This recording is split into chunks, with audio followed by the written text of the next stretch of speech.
Tatlong hinihinalang tulak ng ilegal na droga, arestado sa Badok, Ilocos Norte.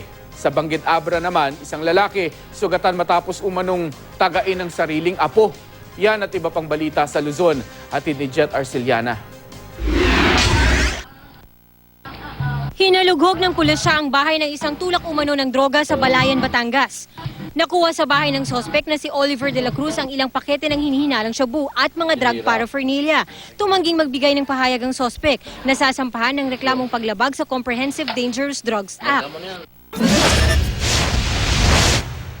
Tatlong hinihinalang drug pusher ang arestado sa raid sa Badok, Ilocos Norte. Inaresto ang target ng mga pulis na si Teresita Pahinag at mga kasama niyang sina Jasper Layugan at Jericho Rundal. Nakuha sa bahay ni Pahinag ang 5 malalaking pakete ng hinihinalang shabu na nasa mahigit 100,000 piso ang halaga.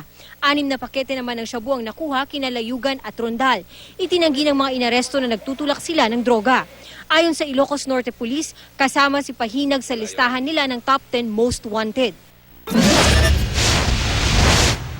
Sa Banggit Abra, sugatan ang 54 na taong gulang na si Anterio Pacupia matapos siyang tagain umano ng sariling apo. Nagtamo si Pacupia ng sugat sa kamay at tiyan. Batay sa investigasyon ng pulisya, natutulog ang biktima sa labas ng kanyang bahay nang dumating ang 19 na taong gulang niyang apong si Jenrix Tortosa. Bigla na lang daw pinagtataga ni Tortosa ang kanyang lolo. Galing umano ang binata sa inuman. Sabi ng sospek, tinaga niya ang biktima dahil lagi raw itong nanggugulo kapag lasing. Sasampahan ng reklamong frustrated murder si Tortosa.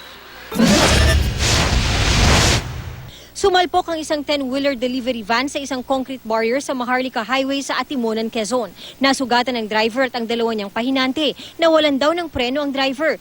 Sa pagbangga ng truck sa concrete barrier, kumalat sa highway ang mga construction material na karga nito. Base sa investigasyon ng mga otoridad, mabilis daw ang takbo ng truck. Ligtas na sa ngayon ang 3 nasugatan. Jet Arceliana, Nagbabalita, Pilipinas.